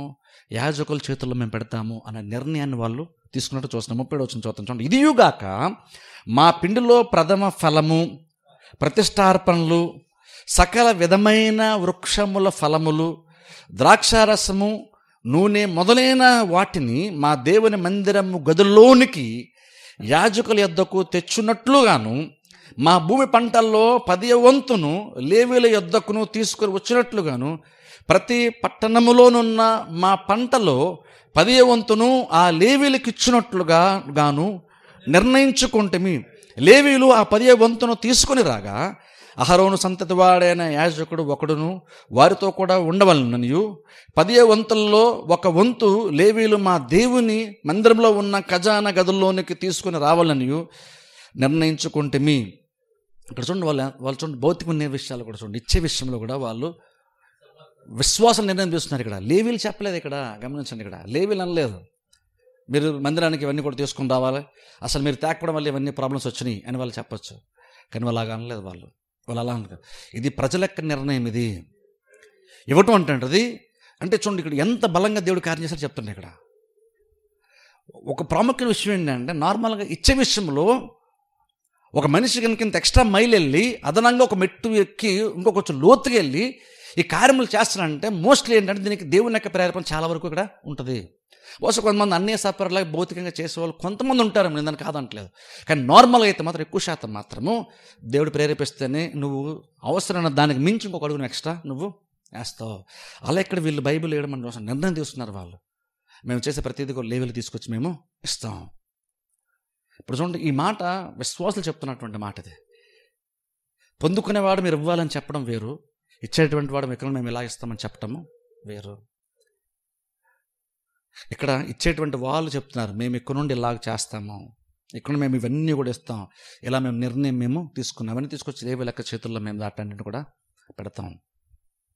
ఇప్పుడు ఒకసారి ఆలోచించండి, ఇవ్వడం అంటే సహజంగా మనుషులుగా మనకు అది న్యాచురల్గా రాదు. మనకు అది ఏమిటంటే సహజంగా న్యాచురల్గా రాదు. అందుకని యాక్చువల్గా దేవుడు కూడా ఆజ్ఞలాగా ఇచ్చాడు. యాక్చువల్గా దేవుడు ఆజ్ఞలాగా ఎందుకు ఇచ్చాడంటే, దేవుడు మనల్ని కొన్ని ఆజ్ఞలు ఎందుకు ఇచ్చాడంటే మనల్ని మోల్డ్ చేసే ప్రయత్నం దేవుడు చేస్తున్నాడు. దేన్ని మోల్డ్ చేస్తా అంటే, నువ్వు నాకు ప్రయారిటీ ఇవ్వు అన్న దానికి దేవుడు, అందుకనే కానుకలు కానీ దశంభాగం కానీ దేవుడు ఇమ్మని చెప్తున్నాడు. ఎందుకు ఇమ్మని చెప్తున్నాడు దేవుడు? దాని వెనకాల కారణం ఏంటంటే, లోకం ఏంటంటే విధానాన్ని దేవుడు తీసివేసి, దేవుడు నీకు ఒక స్మరిస్తే శ్రేష్టమైన విధానాన్ని దేవుడు మనకు నేర్పించే ప్రయత్నం చేస్తున్నాడు. లోకంకి ఏంటంటే ఎంతసేపు దాచుకోవడానికి ఇష్టపడుతుంది. అది లోకం యొక్క విధానం. ఎంత దొరికితే అంత దాచుకుందాము, ఎవరికి రూపాయి ఇవ్వద్దు అవసరం లేకుండా అనేది లోకం యొక్క విధానం. కానీ దేవుడు తన రాజ్యం ఉంటే ప్రజలను ఎలా ఉండాలని దేవుడు ఎక్స్పెక్ట్ చేస్తున్నాడంటే, యాక్చువల్గా మనం కొన్ని కార్యం దేవునికి ఇచ్చినా మనుషులకు ఇచ్చినా, దేవుని కొరకు చేసినా మనుషుల కొరకు చేసినా మనమంట ఉత్సాహంగా చేయాలని దేవుడు చెప్తున్నాడు. ఇప్పుడు చూడండి, అది చాలా చాలా ఇంపార్టెంట్. అక్కడ మనం నార్మల్గా ఎలా చేస్తామంటే ఇవ్వటం దశంభాగం కానుకలు ఇవ్వడం అంటుంది. చాలా సందర్భంలో మనం ఏంటంటే ఫైనాన్షియల్గా మాత్రమే ఆలోచిస్తున్నాం మనం. కానీ దేవునికి సంబంధించిన వరకు ఇవ్వటం అంటున్నది అక్కడ ఫైనాన్స్ సంబంధించిన మ్యాటర్. అసలు దేవుడు ఎప్పుడు కూడా అది ఇష్యూ అలా చూడ్డు. ఏమిటంటే దేవుడు ఎప్పుడు కూడా ఏంటంటే నీ హృదయం యొక్క వైఖరిని దేవుడు చూస్తున్నాడు. ఇవ్వని వాళ్ళకంటే ఇచ్చేవాళ్ళు బెటరే, కానీ దేవుడు ఇచ్చేవాళ్ళ కంటే ఎలా ఇస్తానటువంటి వాళ్ళు ఇంకా బెటరు. దేవుడు ఏం చూస్తాడు? దేవుడు ఎవరు ఇచ్చారు మాత్రం దేవుడు చూడ్డు. ఎందుకంటే దేవుడు యాక్చువల్గా దేవుడికి అసలు డబ్బులు ఇష్యూ కానే కాదు. లేవీయుల్ని బతికించాలనుకుంటే, దేవుడు యాజకులను బతికించాలనుకుంటే దేవుడు ఎలాగైనా బతికిస్తాడు. మనుషుల్ని బేస్ చేసుకుని దేవుడు బతికించాడు. మరి ఇప్పుడు దేవుడు ఎందుకు ఇలా చేయమని చెప్తున్నాడు అంటే, ఇలా చేయమని దేవుడు చెప్పినప్పుడు ఏంటంటే లోకం యొక్క విధానానికి ఏంటి, పాపం యొక్క విధానం బేసిక్ ఏంటంటే నువ్వు దాచుకోమని చెప్తుంది, మానవ స్వభావం అది. కానీ దేవుడు ఏం చెప్పే ప్రయత్నం చేస్తా అంటే, నీ గనక నేను సమకూర్చగలను, నేను నీకు కాపరన్న విషయం నీకు అర్థమైతే, నేను ప్రతి ఆశ నేను ఇస్తే నువ్వు పోషింపబడతాన విషయం నీకు అర్థమైతే, నువ్వు తీసుకొచ్చి అది చేసి చూపించు. అందుకని దేవుడు బేసిక్ ఇచ్చాడు ఏం చెప్తాడంటే, ఇది ఇచ్చి నన్ను ఘనపరచు అంటాడు దేవుడు. అందరూ తీసుకొని రండి, ఇది రూలు, నెంబర్ 1 రూల్ అని దేవుడు చెప్తే అందరం పోస్తే ఇచ్చేస్తాం. కానీ దేవుడు కేవలం ఇవ్వడం గురించి మాట్లాడుతున్నప్పుడు ఇవ్వడం గురించి చెప్పట్లేదు, ఇచ్చి నన్ను ఘనపరచని దేవుడు చెప్తున్నాడు. అంటే బేసిక్గా దేవునికి ఇష్యూ కూడా ఏంటంటే, దేవునికి ఇవ్వడం ఒకటి ఇష్యూ కాదు. ఇక్కడ దేవునికి నువ్వు ఎలా ఇస్తున్నావు దాన్ని బట్టి ఇష్యూ. నేను సండే చెప్పని చూస్తారా, ఉత్సాహంగా ఇచ్చేటువంటి వారిని అంట దేవుడు ప్రేమిస్తాడంట. ఇప్పుడు ఒకసారి ఆలోచించండి, ఇచ్చేటప్పుడు మన హృదయ యొక్క వైఖరి ఒకసారి ఆలోచించుకోవాలి. మనం ఎలా ఇస్తున్నాం? జస్ట్ బైబిల్లో రూల్ ఉంది కాబట్టి ఇవ్వాలి కాబట్టి తీసుకొచ్చేవడానికి ఇచ్చేటప్పుడు ఉత్సాహం కూడా చాలా డిఫరెన్స్ ఉంది. మీరు ఇచ్చేటప్పుడు లేదా నేను ఇచ్చేటప్పుడు ఎవరు ఇస్తున్నారు ఎవరు మాత్రం నార్మల్గా చూస్తున్నాము. కానీ నార్మల్గా దేవుడు అయితే యాక్చువల్గా అలాగున్నా చూడ్డు. దేవుడు నువ్వు ఏమిస్తున్నావు కాదు, ఏమిస్తున్నావు దాంతోపాటు ఎలా ఇస్తున్నావు కూడా దేవుడు యాక్చువల్గా చూస్తాడు. దేవుడికి అది ఇంపార్టెంట్ అవుతుంది. నువ్వు ఎంత ఎక్కువ ఇచ్చావు అనేది కూడా ఇష్యూ కాదు. ఇక్కడ నువ్వు ఇచ్చేటప్పుడు కనుక నువ్వు ఉత్సాహంగా ఇస్తున్నావు దేవుడు అది చూస్తాడు. దేవునికి ఏది ఇంపార్టెంట్ అంటే ఉత్సాహంగా ఇచ్చేటప్పుడు దేవుని హృదయాన్ని చూస్తాడు. దాన్ని బట్టి నువ్వు సంతోషంగా ఇచ్చేటప్పుడు నువ్వు తాను నీకు ఎంత ఇంపార్టెంట్ అయ్యాడు, దేవుడు నీకు ఎంత ఇంపార్టెంట్ అయ్యాడు అంటువంటిది నువ్వు వాళ్ళు ఇవ్వటం ద్వారా చూపిస్తున్నావు. అందుకని ఏమిటంటే ఎప్పుడు కూడా ఆలోచన, ఎప్పుడు కూడా దాన్ని మీరు ధనం రూపంలో ఎప్పుడు మనం చూడకూడదు. అక్కడ అది యాక్చువల్గా హృదయానికి సంబంధించింది. ఇది చేసి నన్ను ఘనపరచండి అన్నాడు దేవుడు. అంటే బేసిక్ దేవుడు ఎలా చూస్తాడంటే, ఇచ్చేవాడినే కాదు, ఇస్తున్నప్పుడు నన్ను ఘనపరుస్తూ ఇస్తున్నాడు లేదా దేవుడు చూస్తాడు. దేవునికి ఘనపరిచే వాళ్ళు ఇంపార్టెంట్. అక్కడ అలా ఘనపరిచే విషయంలో ఇవ్వటంలో కూడా ఘనపరచడం కోసం ఇస్తారు చూస్తారా, అలాంటి వాళ్ళు దేవుడు ప్రేమిస్తాడంట. నేను లాస్ట్ అని చెప్పని చూస్తారు. ఎందుకు దేవుడు అలా ప్రేమిస్తాడు? సంతోషంగా ఇచ్చాడు. ఎందుకు ప్రేమిస్తాడు అంటే, దేవుడు కూడా మనుషులకి ఇచ్చినప్పుడు సంతోషంగా దేవుడు ఇస్తాడు. దేవుడు ఎప్పుడు కూడా ప్రార్థన మళ్ళీ పద్దాకనే అడుగుతున్నాడు అని సనుక్కుంటూ దేవుడు ఎప్పుడు ఏ మనిషికి ఏ సహాయం చేసినా సరే, చిన్నది చేసినా పెద్ద చేసినా అది దేవునికి ఇష్టమైనటువంటి ఒక కార్యం కాబట్టి దేవుడు సంతోషంగా చేస్తాడు. ఎందుకంటే ఏమిటంటే దేవునికి ఇష్టం. ఆయన ఇష్టమైన పని చేసేటప్పుడు ఆయనకి అందులో చాలా ఆనందం ఉంటుంది. ఇచ్చేటప్పుడు దేవునికి చాలా ఆనందం ఉంటుంది. అందుకని దేవుడు సంతోషంగా ఇస్తాడు. ఇప్పుడు ఆయన ఎక్స్పెక్ట్ చేస్తానంటే, యాక్చువల్ నువ్వు నా దశభాగం తీసుకొచ్చినప్పుడు నేను నీకు లాస్ట్ మంత్ అంతా నువ్వు కష్టపడి నేను ఇస్తానే కదా నువ్వు ఇప్పుడు తీసుకొచ్చావు, ఇప్పుడు నువ్వు ఎలా ఇస్తావు నేను చూస్తాను అని దేవుడు చూస్తున్నాడు. ఇప్పుడు అందుకని ఒకసారి మీరు ఆలోచించుకొని పరిశీలించుకొని ఇచ్చేటప్పుడు ఎలా ఇస్తున్నావు, ఇచ్చేటప్పుడు నిజంగా మీకు సంతోషం కలుగుతుందా? సంతోషం కలగకపోతే కనుక మీరు యాక్చువల్గా మార్చుకోవాలి దాన్ని. ఎందుకంటే దాన్ని మార్చుకోకపోతే మీరు ఇవ్వడం వల్ల కూడా బహుశా నాకు తెలిసి పెద్ద యూజ్ ఏమీ మీకు ఉండదు. ఇచ్చేటప్పుడు నార్మల్గా ఏంటంటే మనము మనుషులు చూస్తాం, మనం పాస్టర్ గారిని చూస్తాం, కానీ ఇచ్చేటప్పుడు చూడండి, ఇక్కడ ఎవరి చేతుల్లో పెడుతున్నాం అసలు అక్కడ మ్యాటరే కాదు. అసలు అది ఇక్కడే కాదు, బైబిల్ ఎక్కడే మీరు చూడండి, ఆ మూమెంట్లో ఎవరైతే యాజకులు ఉంటారో వాళ్ళు తీసుకెళ్ళి మీరు ఉండని దేవుడు చెప్పాడు. ఆ టైంలో ఎవరుంటే యాజకులు వాళ్ళు పలానా ఆయన అని లేదు. ఎందుకంటే అక్కడ ఏ వ్యక్తికి నువ్వు ఇస్తాను ఇష్టోడు కాదు. అక్కడ నీకు ఎవరి చేతిలో పెడుతున్నావో అసలు అది ఇంపార్టెంట్ కాదు. ఇక్కడ నువ్వు ఇచ్చేవాడు అలాగనే పొందుకునేటువంటి యాక్చువల్ దేవుడు కాబట్టి మధ్యలో మనిషి ఎవరన్నది అసలు చూడాల్సిన అవసరమే లేదు. ఆయనకి ఏమైనా ప్రాబ్లమ్స్ ఉన్నాయా, ప్రాబ్లమ్స్ ఉంటే ఎక్కువ ఇద్దాం, ఆయన బాగానే బతికేస్తాను అనుకుంటే మనం ఇవ్వాల్సిన అవసరం లేదే, మన మీద ఆయన డిపెండ్ అవ్వట్లేదే. దేవుడు ఎప్పుడు అలాగనే యాక్చువల్గా చూడట్లేదు. ఇచ్చేటప్పుడు నిన్ను ప్రేరేపించాల్సింది ఎంత ఇవ్వాలి, ఇద్దామా లేదా, ఎక్కువ ఇద్దామా తక్కువ ఇద్దామా అంటుంటుంది వ్యక్తిని బట్టి కాదు, దేవుని బట్టి ఉండాలి. దేవుని మీద నీకు ఉండేటువంటి ఇష్టాన్ని బట్టి అది రావాలి. అది ఇక్కడ వీళ్ళు అందుకని అనుకుంటే వాళ్ళు నిర్ణయం తీసుకున్నారంట. వాళ్ళు ఇలా తీసుకెళ్ళి మేము లేవి లెక్క చేతుల్లో పెడతాం, మేము యాజకుల చేతుల్లో పెడతాం. 39 వచ్చిన చదువుతాను చూడండి. ఇజ్రాయేలులను లేవీలను ధాన్యమును కృత ద్రాక్షారసమును నూనెను తేగ సేవ చేయు యాజకులు ద్వారపాలకులను గాయకులను వాటిని తీసుకొని ప్రతిష్ఠితములగు ఉపకరణములుండు మందిరపు గదుల్లో ఉంచవలను. మా దేవుని మందిరము మేము విడిచిపెట్టము. గమనించండి, మా దేవుని మందిరమును మేము విడిచిపెట్టం. మా దేవుని మందిరం మేము విడిచిపెట్టం. సరే, మా దేవుని మందిరం విడిచిపెట్టం. అది ఎంత పెద్ద నిర్ణయం ఒకసారి. అంటే వాళ్ళు బేసిక్గా ఏం చెప్తారంటే మేము చర్చ్ మానం అని చెప్పారు, మన భాషలో చెప్పాలంటే. అది జస్ట్ వాళ్ళ హృదయంలో అనుకోవడం కాదు, వాళ్ళు రిటర్న్గా రాసి పబ్లిక్గా వాళ్ళు చెప్పుకుంటున్నారు. రేపు ఇది చేయకపోతే కనుక వాళ్ళు ఎవరెవరు చేయలేదో క్లియర్ అందరికీ తెలిసిపోతుంది. ఎందుకంటే అందరూ వాళ్ళు ఓపెన్గానే నిర్ణయం తీసుకున్నారు, అందరి ముందు నిర్ణయం తీసుకున్నారు. వాళ్ళు ఇది చేయకపోతే తెలిసిపోద్ది. అది అలా ఎందుకు చేసుకున్నారంటే రేపు తప్పిపోతే మళ్ళీ ప్రాబ్లం కదా. అంటే వాళ్ళు కూడా నిర్ణయం తీసుకున్నప్పుడు బేసిక్ వాళ్ళు కూడా ఎలా అంటే సెట్టింగ్లో వాళ్ళు నిర్ణయం తీసుకున్నారంటే, నేను నిర్ణయం తీసుకున్నప్పుడు అందరికీ తెలియాలి ఫస్ట్ ఆఫ్ ఆల్ అది. కాబట్టి ఇప్పుడు రేపు నన్ను నాకు వీక్నెస్ని బట్టి నేను ఈరోజు వద్దులే ఈసారికి మానేద్దాంలో అనుకున్నా సరే, లేదు నేను ఎలాగని చేయలేదు, నేను నిర్ణయం తీసుకున్నాను, అది అందరికీ తెలుసు కదా అనేటువంటి ఒక బలవంతంతో అనేసి ఒక ప్రేరేపణ నాకు ఖచ్చితంగా వస్తుంది. ప్రతిసారి మనం ఉత్సాహంగా చేయాలి, సంతోషంగానే చేయాలి. కానీ కొన్నిసార్లు ఎలాంటి సెటస్లో ఉండాలంటే కొంతమంది చూస్తున్నారు కాబట్టి నేను చేయకపోతే బాగోదు, అసలు చేయకుండా మానేయడం. అంటే అట్లీస్ట్ మనుషులు ఉన్నారని అట్లా చేయడం సరే ముందు మనకి రావాలి. అట్లీస్ట్ మనుషులు ఉన్నారు కాబట్టి అని చేయడం స్టార్ట్ చేస్తే ఓ టైం వస్తే బహుశా నువ్వు దేవుడు నిన్ను ప్రేరేపిస్తాను, ఏదో మొమెంట్లో మారే అవకాశం నీకు ఉంటుంది. అంతేగాని మనుషులు కూడా లెక్క చేయను, ఎవరెలా ఉంటే నాకెందుకు, నేను నా ఇష్టం అనుకున్నాం అనుకోండి, ఇంకా అలాంటి వాళ్ళు దేవుడు కూడా యాక్చువల్గా మార్చలేడు. కొన్నిసార్లు అట్లీస్ట్ మనుషులు బట్టి అని చెడు నేర్చుకుంటే వెళ్ళే కొందుకు నీకు ఇష్టం లేకుండా కొన్ని చేసినా వెళ్ళే కొందుకు దేవుడు దాన్ని నీకు ఇష్టంగా మారుస్తాడు. మనం చెప్పాలంటే చాలా నిర్ణయాలు మనం అలాగే తీసుకుంటాం. ప్రతి నిర్ణయంలో మనం యాక్చువల్ ఇష్టంగా చేయం. కొన్ని నిర్ణయాలు ఏంటంటే మనకి ఇష్టం లేకపోతే కొన్నిసార్లు చేయడం స్టార్ట్ చేస్తాం. అలా స్టార్ట్ వెళ్ళే కొందుకి దేవుడు మన హృదయంలో బలంగా పనిచేస్తాడు. అలా పనిచేయాల తర్వాత అది ఇష్టంగా మనకి మారుతుంది. నార్మల్గా దేవుడు అలా పనిచేస్తాడు. అందరూ ఇక్కడ వాళ్ళు అలాగే నిర్ణయాలు తీసుకున్నారు. వాళ్ళు చివరిలో వాళ్ళు అంటున్నారు మేము దేవుని మందిరం విడిచిపెట్టం. వాళ్ళు దేవుని మందిరం మీద ఎంత ప్రేమ ఉంటే వాళ్ళు చివరిలో స్టేట్మెంట్ ఇచ్చారు. ఒకసారి ఆలోచించాం. ఆ లాస్ట్లో కంక్లూజన్లో మాట, క్లైమాక్స్లో వాళ్ళు చెప్పిన మాట చాలా ఇంపార్టెంట్. అప్పటికే వాళ్ళు దేవుని కోసం బోల్డ్ చేస్తున్నారు కదా అనుకుంటాం. ఇక్కడ అంతా వాళ్ళు ఏం చెప్తున్నారంటే అసలు మేము దేవుని మందిరం విడిచిపెట్టమన్న దానికి గుర్తుగా ఇవన్నీ మేము చేస్తున్నాం. ఇవన్నీ ఎందుకు చేస్తున్నాం? మేము ఎప్పటికీ మేము వదలం. అందుకనే మేము మందిరం యొక్క రెస్పాన్సిబిలిటీ మేము తీసుకుంటాం. కాబట్టి మేము మందిరం కోసం మేము ఇది చేస్తాం, మందిరం కోసం మేము అది చేస్తాం అని విశ్వాసాలు నిర్ణయం తీసుకున్నారు. ఈ లోటు ఉంది చర్చికి, ఈ లోటు ఎవరు తీరుస్తారని పాస్టర్ అనౌన్స్మెంట్ చేస్తే అప్పుడు చేతులెత్తి మేము చేస్తాంలేండి, లోటు ఉంది కదా అన్న కాదు. అలా కాదు. ఈ రోజులో బైబిల్లో ఉన్నది, బైబిల్ ఇచ్చే విధానంలో బైబిల్ ఉన్నదానికి ఆపోజిట్గా మనం చేస్తున్నాం. బైబిల్ ఉన్నదానికి ఆపోజిట్గా మనం చేస్తాం.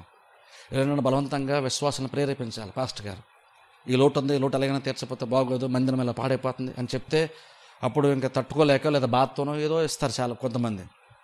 అంతకొద్దాలే బాధ చూడలేక అన్నట్టుగా. కానీ బైబిల్ ఎక్కడ కూడా బైబిల్ కన్నా ఎవరు అలా చేయలేదు. దేవుడికి ఇప్పుడు యాక్చువల్గా ఇష్టం ఉండదు. దేవుడు యాక్చువల్గా అడుక్కునేవాడు కాదు. కాబట్టి దేవుడు చందాల్లో పట్టి దేవుడు తన పని చేయించుకోడు. మనుషులను ప్రేరేపించి పని చేయించుకుంటాడు. కానీ దేవుడు బలవంతంగానో చందాలు పట్టు దేవుడు పని చేయించుకోడు. అందుకు ఎవడు అంటే ఎప్పుడు కూడా ఎవరు కూడా ఈవెన్ పాస్ట్గా చెప్పేటప్పుడు కానీ బలవంతం పెట్టకూడదు ఎవరిని ఇమ్మని. ఇచ్చేవాళ్ళు కూడా బలవంతంగా అయితే వాళ్ళని అవసరమే లేదు. ఎందుకంటే దానివల్ల ఎవరికి పెద్ద యూజ్ ఉండదు. బలవంతంగా తీసుకున్నా బలవంతంగా ఇచ్చినా ఎవరికి పెద్ద దానివల్ల యూజే ఉండదు. అందుకని బలవంతంగా చేయడంలో ఎప్పుడు కూడా నమ్మకం బైబిల్ ఎప్పుడు దేవునికి లేదు. యాక్చువల్గా బైబిల్ ఎక్కడ లేదు కాబట్టి నాకు కూడా నమ్మకం లేదు. బలవంతంగా చేయించుకోవడం అనేది లేదు.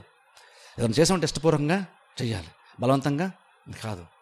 ఎందుకంటే అల్టిమేట్ ఇక్కడ ఇష్యూ అంటే ఇక్కడ ఒక సపోజ్ నన్నే తీసుకున్నాను అనుకోండి, మీరు నాకు ఇస్తున్నారు, నేను తీసుకుంటున్నాను, మీరు ఇచ్చేదాం నేను బతికేస్తున్నాను అని కాదు.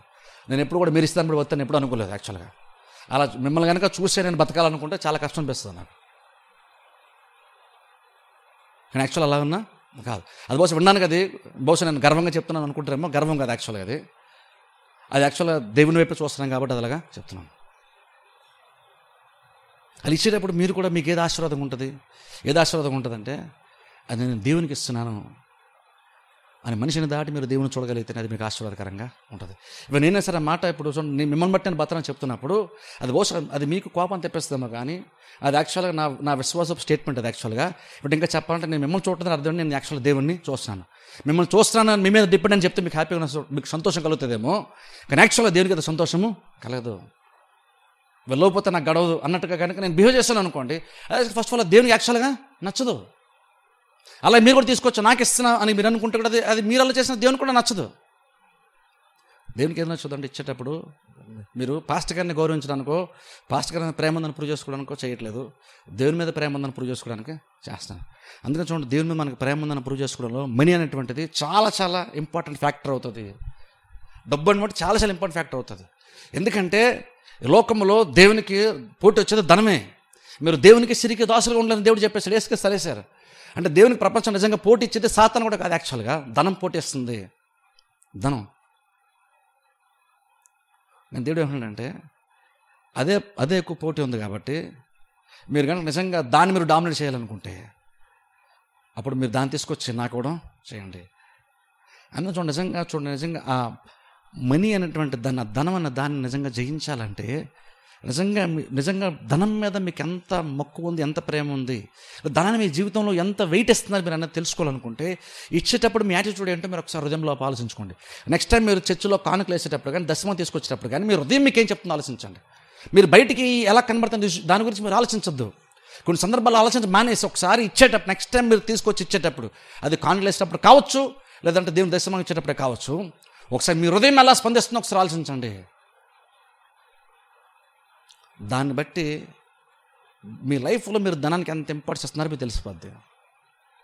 అది ఇచ్చేటప్పుడు కనుక హ్యాపీగా కనుక మీరు చేయగలిగితే నిజంగా చెప్తాను చూడండి, మీరు ధనిలు అంటాను. ఎందుకంటే అలాంటి వారిని దేవుడు ఆశీర్వదిస్తానని చెప్తున్నాడు.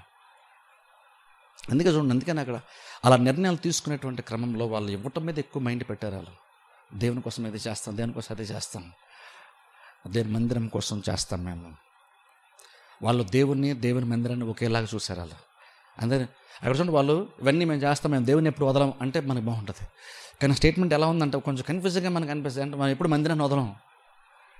నార్మల్ అనుకుంటాం అంటే అది చర్చ్ ఏంటంటే ఇంపార్టెంట్, దేవుడికి అది ఇంపార్టెంట్ అనుకుంటాం. కానీ వాళ్ళు చర్చని దేవుడిని వాళ్ళు వేరుగా చేయలేదు, వాళ్ళు వేరుగా చూడలేదు. కొన్నిసార్లు అంటే మనకి ఇలాంటి కొన్ని ఎందుకు వేరు చేసి వస్తామంటే అది మనకు కంఫర్ట్గా ఉంటుంది కాబట్టి, మనకి ఈజీగా ఉంటుంది కాబట్టి మనం చర్చని దీన్ని వేరు చేస్తాం, లేదంటే దేవుని పాస్టర్ గారిని వేరు చేస్తాం, మందిరాన్ని లేదా వేరే దేవుని మనం వేరు చేసి వస్తాం. ఎందుకంటే అది మనకు బాగుంది కాబట్టి. ఇలా పాస్టర్లు అందరూ డబ్బుల కోసం సేవ చేస్తారండి, డబ్బు లేకుండా ఎవరు లేరండి, అందుకని మేము దేవుని కూడా ఇష్టపడలేదు, పాస్టర్లు కూడా ఇష్టపడలేదు అన్నాడు. అక్కడ బేసిక్గా నువ్వేం చెప్తున్నావు అంటే ప్రపంచం జరుగుతుంది చెప్పట్లేదు, లేదా నువ్వు బైబిల్ చెప్పట్లేదు. బేసిక్గా నీ హృదయం నీకు ఏం నచ్చిందో నువ్వు చెప్తున్నావు. అది నీ హృదయం నీకు అలా ఉంది కాబట్టి, నీకు అది కంఫర్ట్గా ఉంది కాబట్టి నువ్వు ఆ స్టేట్మెంట్ ఇస్తున్నావు యాక్చువల్గా. కానీ బైబిల్ ఏం చెప్తుంది, మనకి పాస్టర్ ఎవరన్నది ఇష్యూ కానీ కాదు. అక్కడ ఎంతమంది పాస్టర్లు డబ్బుల కోసం సేవ చేస్తున్నారు, ఎంతమంది పాస్టర్లు డబ్బులు అడుగుతున్నారు, అది ఇష్యూ కాదు యాక్చువల్. అక్కడ ఎందుకంటే ఓ టైం వస్తే దేవుడు అసలు ఇచ్చే విషయంకి వచ్చేసరికి దేవుడు ఒకవేళ నేను అడగాల్సి వస్తే నిన్ను మధ్యలో పాస్టర్ని పెట్టాడు, డైరెక్ట్ నిన్ను అడుగుతాడు. ఎందుకంటే ఇమ్మని నేను నీకు చెప్పాను, నాకమ్మని నేను నీకు చెప్పాను అంటాడు. దేవుడు అదే చూస్తారు. అందుకని వాళ్ళు నిర్ణయాలు తీసుకొని వాళ్ళు చూడండి నిజంగా వాళ్ళు ఎంత ఆత్మీయంగా ఉన్నారంటే నిజంగా చూడండి బైబిల్లో నిజంగా అధ్యాయం అంటే నిజంగా చాలా రిమార్కబుల్ అని చెప్పచ్చు. ఎందుకంటే అంత గొప్ప ఆత్మీయత బైబిల్లో చాలా రేర్గా మనకు కనబడుతుంది. స్పెసిఫిక్ ఇజ్రాయెల్ ప్రజల యొక్క జీవితంలో చాలా రేర్గా కనబడుతుంది. అదే మొత్తం ఎంత మంచి నిర్ణయాలు తీసుకున్నాం ఒకసారి ఆలోచించండి. ఏదో దేవుడు చెప్పాడు మేము దాన్ని చేస్తాం, దాన్ని ఎక్స్ట్రాగా దాటెళ్ళి మేము దేవుని మందిరం కోసం మేము అది చేస్తాం, మేము ఇది చేస్తాం, మేము దేవుని మందిరాన్ని విడిచిపెట్టము. దేవుని మందిరం ఎందుకు విడిచిపెట్టినట్టయితే అది దేవుని మందిరం కదా. ఒకప్పుడు మేము బబులోని ఉన్నప్పుడు మాకు మందిరమే దూరం అయ్యింది. ఏదో కీర్తన యాక్చువల్ 34 కీర్తనలు ఎక్కడ సంథింగ్ నాకు క్లియర్ గుర్తులేదు, ఏదో కీర్తన గుర్తులేదు. కానీ వాళ్ళు యాక్చువల్ బబులోనికి వెళ్ళినప్పుడు అక్కడ బబులోని రాజ్యం ఉంటుంది. వీళ్ళు ఇజ్రాయెల్ ప్రజలు యాక్చువల్ వాయిద్యాలు వాయిస్తే బాగా పాటలు పాడతారంటే టాక్ అన్యులకు కూడా ఉంది ఆ రోజున. అందుకని వాళ్ళు బబులోను రాజ్యంలో వాళ్ళు చెరగకుండా కొంతమంది ఇజ్రాయెల్ ప్రజలు చెట్టుకున్నప్పుడు వాళ్ళ ఇన్స్ట్రుమెంట్స్ అన్నీ కూడా చెట్టుకు తగిలించి వాళ్ళు కూర్చొని బాధపడుతుంటే బబులోను రాజు ఉంటుంటే అన్నిలో చదువుతున్నారు, మీరు మాకోసం పాట పాడి మమ్మల్ని ఉత్సాహపరచచ్చు కదా అంటే వాళ్ళు ఏమంటారు, సాక్షి మేము అన్ని రాజ్యంలో ఉన్నాము, మా దేవుని పాటలు మేము ఇక్కడ ఎలాగైనా పాడతాం అంటే బేసిక్గా వాళ్ళు ఏం చెప్తున్నారంటే మేము మా రాజ్యంలో లేము, మందిరాన్ని మేము దూరంగా ఉన్నాం, మా వాగ్దాన దేశం దూరంగా ఉన్నాం, ఇక్కడికి వచ్చి మేము సంతోషంగా మేము యాక్చువల్ ఎలాగ మేము పాటలు పాడగలుగుతాం, ఆ పాటకి ఏముంది మేము పాడేస్తాంలే అని అనుకోలేదు. ఎందుకంటే వాళ్ళు ఇజ్రాయెల్ ప్రజలు బహుశా ఆ టైంకి వాళ్ళు పాడేటప్పుడు హృదయంలో నుండి వాళ్ళు పాట పాడుతున్నారు. అంటే దాని బట్టి ఆలోచన అంటే వాళ్ళు యెరూషలేం పట్టణానికి దేవాలయానికి వాళ్ళు ఎంత ఇంపార్టెన్స్ ఇచ్చుంటారు. ఆ దూరం అయ్యారన్నది వాళ్ళు బాగా బాధించింది, బాగా పీడించింది దాన్ని. అందుకని వచ్చిన తర్వాత వాళ్ళకి బహుశా అప్పుడు అర్థమైంది, కొంత గ్యాప్ వచ్చిన తర్వాత ఆ మందిరం యొక్క వాల్యూ ఏంటో వాళ్ళకి అర్థమైంది. అందుకనే కలెక్టివ్గా అందరూ కలిపి ఒక డిసిషన్ తీసుకున్నారు, ఏంటంటే మేము ఎలాగున్నా చేస్తాం. ఎంతగా వాళ్ళు దేవుని మీద వాళ్ళకి దేవుడు అంటే వాళ్ళకి హైయెస్ట్ ప్రయారిటీ అయ్యి ఉంటాయి, దేవుడు అంటే వాళ్ళకి చాలా ఎంత ముఖ్యం అనిపిస్తే వాళ్ళు అలాగనే నిర్ణయం తీసుకున్నారు. అదే సమయం దేవుని యొక్క మందిరం వాళ్ళకి ఎంత మేలు చేస్తుందో అనుకుంటే వాళ్ళ మందిరం కోసం ఆలోచించండి. వాళ్ళేదో మందిరంకి ఏదో చేస్తున్నారు కాదు, ఎందుకంటే ఆ మందిరంకి వెళ్ళినప్పుడు ఆ మందిరంలో వారు దేవునితో సహవాసం చేస్తున్నారు, అక్కడ వాళ్ళ ప్రాబ్లమ్ సాల్వ్ అవుతున్నాయి, వాళ్ళు దేవుని మొర్ర పెట్టుకుంటున్నారు, దేవునితో వాళ్ళకి అనుబంధం అక్కడ ఏర్పడుతుంది, పాప క్షమాపణ దొరుకుతుంది, దేవునితో ఆశీర్వాదం వస్తుంది, సమాధానం నెమ్మది వస్తుంది, క్షమాపణ అక్కడ వస్తుంది, ఆశీర్వాదం అక్కడ వస్తుంది, నిశ్చయత వాళ్ళకి అక్కడ నుండి దేవుని మందిరంకి వెళ్ళినప్పుడు కలుగుతుంది. వాళ్ళ జీవితం సంబంధించిన ప్రతిదానికి ఒక బలం అనేటువంటిది అక్కడ ఏర్పడుతుంది అలాగే. అందుకని దాని యొక్క మేలు కూడా చూసుకుంటామని వాళ్ళు అన్నారు. బేసిక్గా మందిరం యొక్క క్షేమం వాళ్ళు కోరుకున్నారంటే పాస్టర్ యొక్క క్షేమం కోరుకున్నారు కాదు, బిల్డింగ్ యొక్క క్షేమం కోరుకున్నారని కాదు, వాళ్ళకి ఏదైతే వాళ్ళకి ప్రతి మంచివులకు ఏదైతే మూలాధారమో ఎక్కడుంటే వాళ్ళు దేవుడు అనుగ్రహించే జీవాన్ని వాళ్ళు పొందుకుంటున్నారో దాన్ని వాళ్ళు జాగ్రత్తగా కాపాడుకుంటున్నారు. ఎందుకంటే అక్కడుండే వాళ్ళు ప్రతిదీ పొందుకున్నారు కాబట్టి అది ఉంటేనే కదా బాగుంటుంది, అది బాగుంటేనే కదా మేము బాగుంటాం అనుకున్న నిర్ణయం వాళ్ళు తీసుకున్నారు. అంత ఆత్మీయంగా వాళ్ళు ఎదిగిపోయారు, వారి నిర్ణయాన్ని వాళ్ళే బలపరుచుకున్నారు, అంత గొప్పగా వాళ్ళు చేశారు, చాలా డెడికేషన్తో చేశారు, చాలా వ్యయంతో ఖర్చుతో కూడుకున్నటువంటి కార్యము, కానీ వాళ్ళు చేశారు, గొప్ప నిర్ణయాన్ని వాళ్ళు తీసుకున్నారు. వాళ్ళు అన్నారు డెసిషన్లో దేవుని మందిరాన్ని విడిచిపెట్టం. అక్కడ నిజంగా వాళ్ళ యొక్క హృదయం చూస్తే ఎంత మనకు సంతోషం వేస్తుందో, అంటే నిజంగా వాళ్ళంత స్థితిలో ఉన్నారంటే నిజంగా ఆ టైంలో నిజంగా వాళ్ళ హృదయం ఎలా ఉంటుందో అది ఊహించుకుంటే చాలా సందర్భాలు మనకు ఆశ్చర్యం యాక్చువల్గా వేస్తుంది. వాళ్ళ లోపల వాళ్ళకి ఎంత సంతోషం కలిగి ఉంటే వాళ్ళు అలా నిర్ణయం తీసుకున్నారు, ఎంతగా వాళ్ళు దేవుని పట్ల వాళ్ళకి ప్రేమ ఉండుంటే, దేవుని ఎంత మక్కువ వాళ్ళకు ఉండుంటే వాళ్ళు అలా నిర్ణయాలు వాళ్ళు ఆ రోజున తీసుకున్నారు. నిజంగా అలా నిర్ణయాలు కనుక ఒక నిర్ణయం తీసుకొని ఆ నిర్ణయాన్ని కనుక బలపరచుకోవడానికి మనమే కనుక కొన్ని నిర్ణయాలు అలా తీసుకున్న నిర్ణయాన్ని బలపరచుకోవడానికి నిజంగా ఆ నిర్ణయాలే మనల్ని ధన్యకరంగా మనల్ని మారుస్తాయి. అని నిర్ణయం తీసుకున్నప్పుడు నిర్ణయం కనుక తీసుకుంటే కనుక సీరియస్గా నిజంగా నిర్ణయం మనం తీసుకోవాలి. ఎందుకంటే అది యాక్చువల్గా నువ్వు నష్టపోవు, ఆ నిర్ణయం నేను రేపు నేను బ్రతికిస్తుంది, నిన్ను ఆత్మీయంగా నిన్ను బలపరుస్తుంది. అందుకని నేను నిర్ణయం వాళ్ళు తీసుకున్నారు. వాళ్ళది గొప్పగా చేసేస్తామని కాదు, యాక్చువల్ చెప్తున్న చోట ముగించి చేస్తున్నాను. వాళ్ళు దేవుని కోసం ఎంత చేసినా సరే ఇంకా వాళ్ళు దేవుని కోసం చేసిన దాన్ని బట్టి దేవుడు తిరిగి ఇచ్చేదని పోల్చుకుంటే వాళ్ళు చేసేది చాలా చాలా తక్కువ. ఎప్పుడైనా సరే మనం దేవుని దర్శనమాగం వచ్చి నేను చేసిన ఎప్పుడు నిజంగా ఒక రూడ్గా ఒకటి మనుషులు మనం ఏం నమ్మాలంటే నువ్వు దేవుని కోసం ఎంత ఇచ్చినా నువ్వు దేవుని కోసం ఎంత చేసినా సరే ఇంకా నువ్వు ఖచ్చితంగా ఓపెన్గా బలంగా ఏం చెప్పచ్చు అంటే ఖచ్చితంగా అథారిటేటివ్గా మనం ఏం చెప్పచ్చు అంటే మనం దేవుడికి చేసిన దానికంటే తిరిగి దేవుడు మనం చేసేది చాలా చాలా రెట్లు ఎక్కువ, అసలు పోల్చడానికే వీలు లేదు, పోలికే లేనంతగా దేవుడు మనం చేస్తున్నాడు. అది అర్థమైనప్పుడు నెక్స్ట్ టైం అవి చేసే అవకాశం ఇంకెక్కువ చేయాలని ప్రేరణ అందుకని మనకి యాక్చువల్గా రావాలి. వాళ్ళు దేవునికి మంచితనం చూశారు, అందుకని ఆ ప్రేరణ వాళ్ళకి వచ్చింది. తొందర తల్ల వంచి కళ్ళు మూసుకుని నేను చిన్న ప్రార్థన చేస్తాను. మమ్మల్ని మిక్కిలిగా ప్రేమిస్తున్న మా పరమ తండ్రి, పరిశుద్ధ దేవ, నీ పరిశుద్ధమైన శ్రేష్ఠ నామం నాకు వందనములు స్తోత్రాలు చెల్లిస్తున్నాం తండ్రి. రాత్రికాల సమయంలో ఇజ్రాయేల్ ప్రజల యొక్క ప్రభావ గొప్ప ఆత్మస్థితిని ఈ దినాన్ని ప్రభావ మేము జ్ఞాపకం చేసుకోవడానికి ఈ భూమి మీద ప్రభావ అలాగే మా పూర్వీకులు బ్రతికినప్పుడు తండ్రి ఎంత గొప్ప నిర్ణయాలు ప్రభా దినాన్న వాళ్ళు తీసుకున్నారు. ఈ దినాన్న ప్రభా మీరు మాకు తెలియజేసి నిజంగా ప్రభు ఆత్మీయస్థితిలో ఎలాంటి టర్నింగ్ పాయింట్స్ మా జీవితాల్లో ఉంటాయో, ఎలాంటి స్థితిలో మేము వెళ్ళొచ్చో, ఎలా బ్రతకచ్చో, ఎలాంటి నిర్ణయాలు తీసుకోవచ్చో, ఆ నిర్ణయాన్ని ఎలా బలపరుచుకోవచ్చో ప్రభా, క్రియల్లో ఆ నిర్ణయాలు ఎలా కనబడతాయో ఈ దినాన్ని మీరు మాకు తెలియజేశారు. మీకు స్తోత్రాలు వందనాలు చెల్లిస్తున్నా ప్రభా. అది కేవలం ఇజ్రాయేల్ ప్రజల యొక్క మంచి మనస్సును కాదు కానీ ప్రభా, వాళ్ళు వాక్యానికి ఇచ్చిన ప్రాధాన్యతను బట్టి ప్రభా వారి హృదయంలో నువ్వు పని చేసావు తండ్రి. ఎంతగా నీకు అవిధేయతను చూపించి ప్రభా బబులోను రాజ్యంలోకి చెరగా వెళ్ళిపోయినటువంటి వారిని ఎంత అద్భుత రీతిగా ప్రభా నువ్వు మార్చావో, ఇదేనన్న ప్రభా మేము ఈ పదార్థం విషయాలు మేము తెలుసుకోవడానికి మీరు ఇచ్చినటువంటి మాటలను బట్టి మీకు వందనాలు ప్రభా. నువ్వెంత నమ్మదైనటువంటి దేవుడవో, ఎంతగా ప్రభా నువ్వు మమ్మల్ని ఆకర్షించుకుంటావో, ఎంతగా తండ్రి మమ్మల్ని మార్చుకుంటావో, ఇదేనన్న ప్రభా మీరు వాక్యం ద్వారా మీరు మాకు తెలియజేశారు. అందులో ప్రభా ఇజ్రాయేల్ ప్రజల గొప్పతనం కంటే ప్రభా వారి హృదయాలను మీరు అంతగా ప్రేరేపించారు చూశారు తండ్రి. దాని గొప్పతనాన్ని బట్టి, మీ యొక్క మంచి మనస్సును బట్టి ప్రభా ఎంత బలంగా వారు పనిచేశారు ప్రభా హృదయాల్లో. మిమ్మల్ని మేము చూస్తున్నాం ప్రభా. దీని వెనకాల కారకులు మీరని మేము గ్రహిస్తున్నాం. అది మనుషుల యొక్క మంచితనం మనం కాదు కానీ ప్రభా, మీరు వారి హృదయాల్లో మీరు పనిచేశారు బలంగా. మంచితనాన్ని అంత సమృద్ధిగా వాళ్ళకి అనుగ్రహించారు. మందిరం కట్టబడే విషయంలో, ప్రాకారాలు కట్టబడే విషయంలో అంతగా నువ్వు సహాయం చేశావు. నీ సహాయాన్ని వాళ్ళు కనులారా చూశారు, వారి జీవితంలో అనుభవించారు, అనుభవపూర్వకంగా వాళ్ళు తెలుసుకున్నారు. అందుకనే ప్రభా ఇలాంటి నిర్ణయాలు వాళ్ళు తీసుకున్నారు తండ్రి. అలాగనే ప్రభా మీరు మా జీవితంలో జరిగిస్తున్నటువంటి మేళ్ళను ప్రభా మేము కూడా లెక్కించి, ఆలోచించి ప్రభా పరిశీలించి తెలుసుకొని మీరు జరుగుతున్న మేలు తగినట్లుగా ప్రభా మేము కూడా నిర్ణయాలు తీసుకుని బ్రతకడానికి మాకు సహాయం చేయమని ప్రార్థిస్తున్నాం. ఇలాంటి లోతైనటువంటి ఆత్మస్థితిలోనే ప్రభా మమ్మల్ని అందరినీ కూడా మీరు నడిపించమని ప్రార్థిస్తున్నాం. మందిరం పట్ల ప్రభా బాధ్యతను అనేక మంది కలిగి ఉండడానికి కూడా మీరు సహాయం చేయండి, మీరు ప్రేరేపించమని ప్రార్థిస్తున్నాం. మీకు ప్రాధాన్యత ఇవ్వడానికి సహాయం చేయమని ప్రార్థిస్తున్నాం. మీరు ఇచ్చిన మాటని బట్టి మీకు వందనాలు. మమ్మల్ని ప్రేరేపించారు, బలపరిచారు ప్రభా. మేము కూడా ఎలా ఇవ్వాలో, ఇచ్చేటప్పుడు ఎలాగ ఆలోచించుకోవాలో మీరు మాకు తెలియజేస్తారు. మీకు వందనాలు. విత్తబడిన వాక్యం అందరూ ఫలింపచేయండి, దీవించండి, ఆస్వాదించండి.